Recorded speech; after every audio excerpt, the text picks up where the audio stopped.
Breaking news నటి కస్తూరిని చెన్నై పోలీసులు arrest చేశారు. హైదరాబాద్ లోని రాజేంద్ర నగర్ లో ఆమెను అరెస్ట్ చేశారు. అనంతరం చెన్నైకి తరలించారు.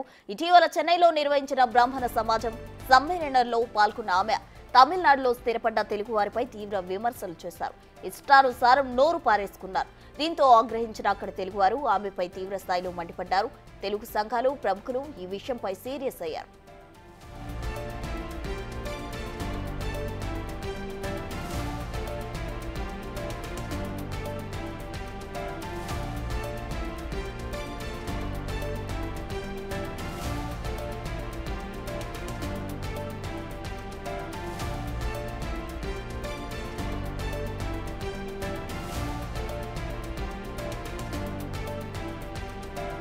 చెన్నై సిటీ ఎగ్మోర్లోని ఓ తెలుగు సంస్థ ఫిర్యాదు మేరకు అక్కడ పోలీసులు కస్తూరిపై 4 సెక్షన్ల కింద కేసులు నమోదు చేశారు.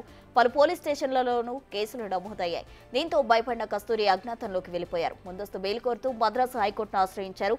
ఆమె బెయిల్ పిటిషన్ను మద్రాసు హైకోర్టు కొట్టేసింది. ఆమె కోసం గాలింపు చర్యలు చేపట్టిన చెన్నై పోలీసులు హైదరాబాద్ లో ఉన్నట్లు గుర్తించారు. దీంతో సైబరాబాద్ పోలీసుల సాయంతో చెన్నై పోలీసులు కస్తూరిని అరెస్ట్ చేసి తమిళనాడుకు తరలించారు. ట్రాన్సిట్ వారెంట్ పై చెన్నైకు తీసుకెళ్లారు.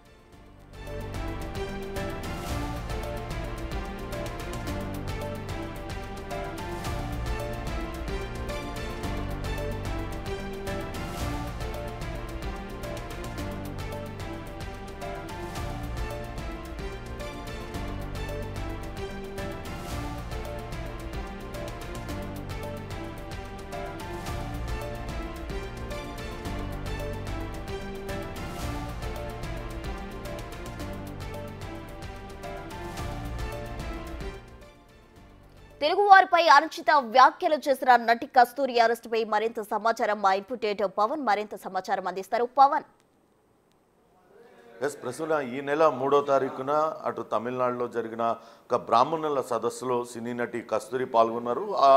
ఆ సమావేశంలో అటు డిఎంకి నేతలపైన డిఎంకి సిద్ధాంతకర్తలపైన ఆమె కొన్ని వ్యాఖ్యలు చేస్తూ తెలుగు మహిళలపైన తెలుగు మహిళలను కించపరిచే విధంగా వ్యాఖ్యలు చేశారు. గతంలో ఎప్పుడో రాజుల కాలంలో అంతఃపురంలో పని చేయడానికి వచ్చిన వారే ఇప్పుడు తమిళులుగా చలామణి అవుతున్నారంటూ తెలుగు వ్యక్తులను ఉద్దేశించి ఆమె చేసిన వ్యాఖ్యలు వివాదాస్పదంగా మారాయి. దాంతో అటు తెలుగు సంఘాలన్నీ కూడా ఏకకంఠంతో ఈ విషయాన్ని ఖండించాయి. ఎగ్మోర్కు చెందిన తెలుగు సంస్థ అటు నటి కస్తూరి చేసిన వ్యాఖ్యలపైన అటు ఫిర్యాదు చేశారు. దాంతో 4 కేసులు కస్తూరి పైన నమోదయ్యాయి. పలు సెక్షన్ల కింద కేసులు నమోదయ్యాయి. అప్పటి నుంచి సినీ నటి కస్తూరి అటు చెన్నై నుంచి హైదరాబాద్ వచ్చేశారు. హైదరాబాద్ వచ్చిన తర్వాత కూడా ఆమె మీడియాతో మాట్లాడారు. ఎక్కడ కూడా తాను తెలుగువారిని కించపరిచేటట్టు మాట్లాడలేదు. కేవలం అటు ఒక పార్టీ రాజకీయ పార్టీ చేస్తున్న వ్యాఖ్యలకు సంబంధించి తాను మాట్లాడాను. ఎప్పుడో వచ్చిన బ్రాహ్మణులు తమిళనాడుకు వచ్చిన బ్రాహ్మణులు తమిళులు కారు కానీ తెలుగువారు ఎలా తమిళులుగా చలామణి అవుతారన్న ఉద్దేశంతో తాను మాట్లాడాను. ఎక్కడ కూడా తెలుగువారిని కించపరిచే ఉద్దేశం తనకు లేదు.